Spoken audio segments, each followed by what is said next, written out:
What's up, people? So this is precursor material to all of that. It houses all of the unmodified versions of materials. It also holds a little bit of olivine. It's kind of hard to see, but a little bit of olivine.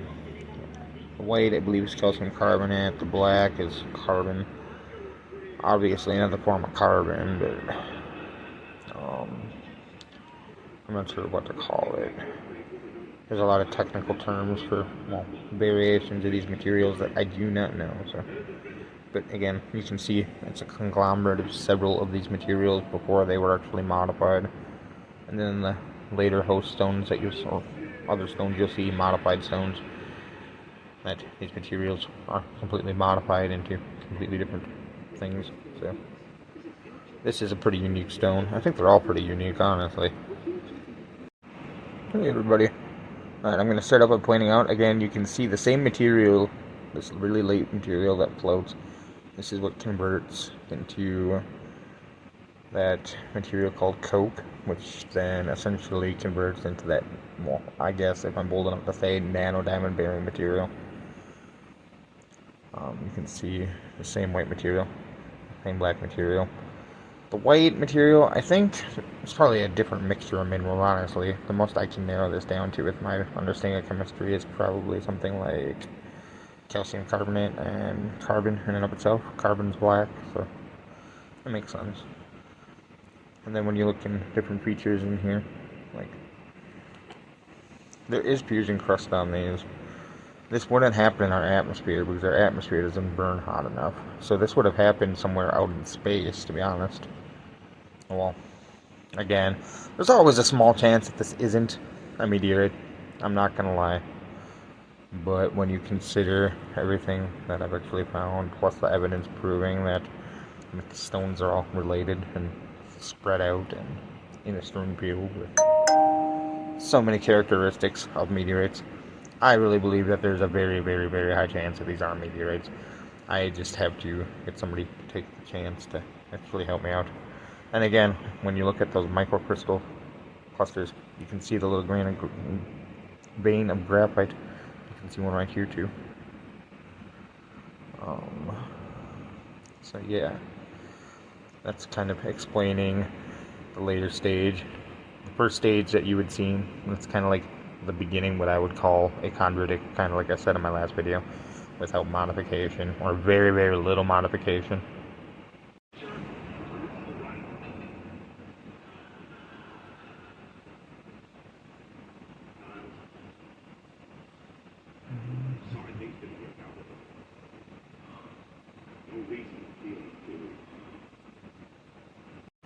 And these, my friends, I think are what people need to see on why I find these stones so interesting. They're very, very, very beautiful. I call them galaxy diamonds. I don't know. I personally feel that they could have a relation to black diamond, as much as most people would disagree. It's not impossible to have a black diamond found. Again, it's just the laws of improbability to actually find something like that here. It's like there's planets that actually rain, like corundum. I think it's corundum. Either way, that rain gemstones because their atmospheres are so big and dense that by the time they actually, when they start, it has all the chemical basis, and as the material starts to drop, it hardens, solidifies, cools. By the time it actually reaches the surface of the different planets, like, solidifies into a gem. It's pretty crazy. I don't know. What there would be to say about these things is that they more than likely come from a C-class asteroid, which is a carbon class asteroid. There's stone class, metal class, carbon class. I'm sure there's probably other subclasses at this point, but those are, as far as I know, the main basic classes. And again, you can see a little grain of graphite here, or I believe it's graphite.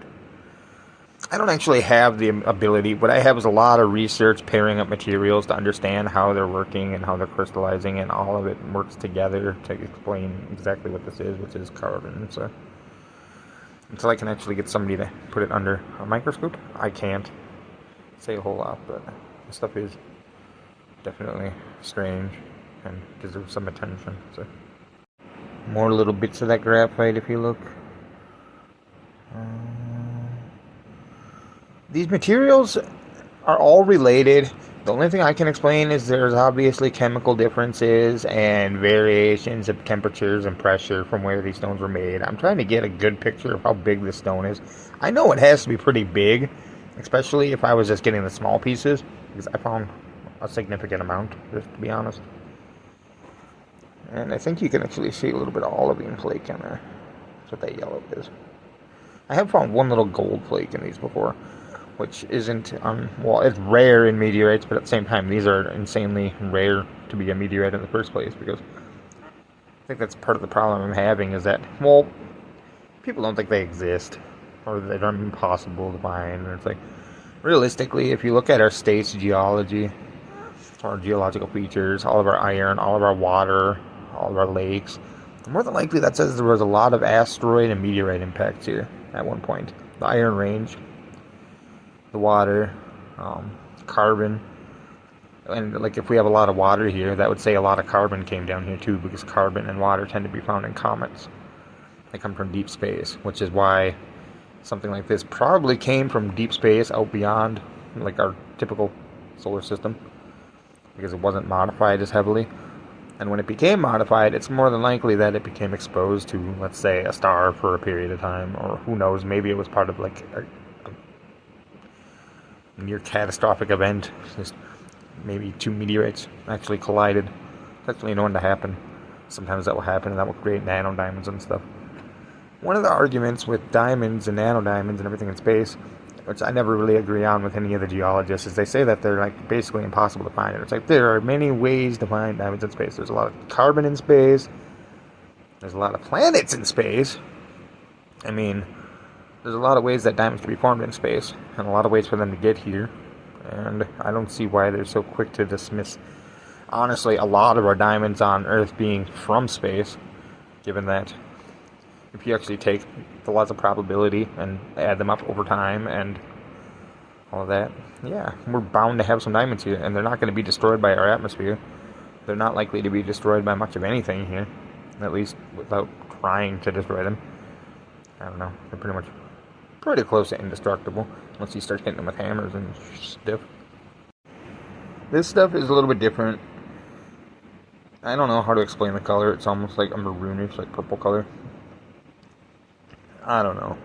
Some of this stuff, I will admit, does remind me of slag, but you have to take into consideration when you're dealing with chemistry, anything within one of these stones is going to add to a different color when it's melted. It modifies it and basically creates a new stone in its own way. I mean, that's what's interesting about chemistry. It's like melting temperatures, all the things that you throw into the melting pot all make a big difference in the long run. There's other pieces I found like this, but they're not the same chemical compound necessarily. This one's the only one I found of its typical look, I guess. Here's a partial melt in between where it's like solidified black carbon that's like hardened to like still kind of like, I don't know, well, not, but it's not quite the original stage. So there's more than one stage, actually more than 3 stages, at least for this black and white material. This stuff, the best I've been able to determine, only has 3 stages. This is the first stage. Then you have when it actually is inside the rock. When it heated up, it was cooked within the rock. Vesicles take in air, and it basically almost acts as like a bomb, almost, because it takes in air and it causes it to expand in the heat of our atmosphere. Cause it basically to blow up from the inside as well. Which is probably why a lot of this actually survived, because it didn't keep burning for a long period of time. It just blew up and kind of lost momentum and dropped to Earth. Again, I don't claim to literally know all of this to be the absolute truth on everything. It's not like that. It's just the research I've done and my understanding of science, which isn't bad.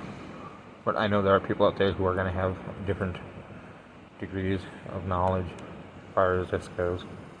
This is particularly my field of study. It's meteorites, and I'm still learning basically everything to do with it.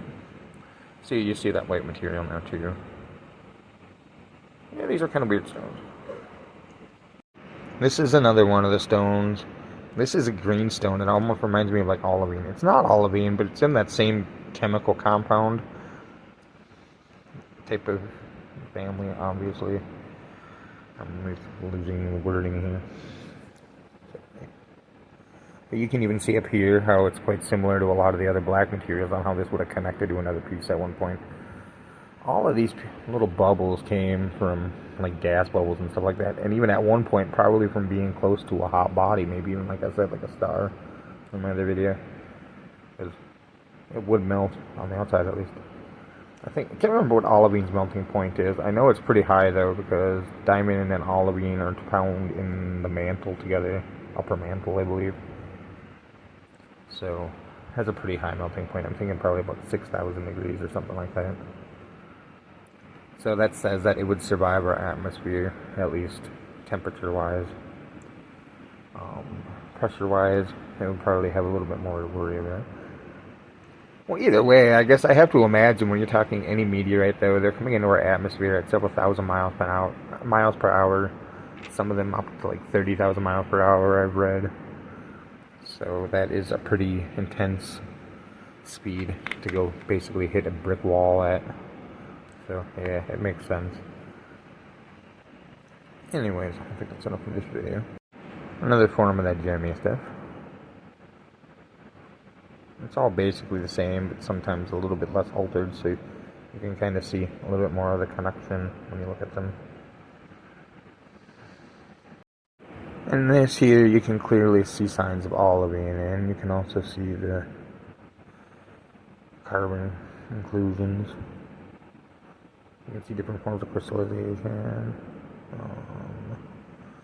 Vesicles are the main thing these people argue about, but again, you have to consider that anything exposed to any insanely high amount of heat, like carbon, under any condition is going to bubble like this, basically. So to say that something is slag just based off of some bubbles is, I don't want to say it's lazy, but I mean, it is kind of lazy, because to determine the difference between an actual meteorite and something like that actually takes analyzing it. So, I don't know. One thing for sure, I've learned a lot, so maybe one day it's going to pay off. But for now, I guess I just gotta sit here and be patient.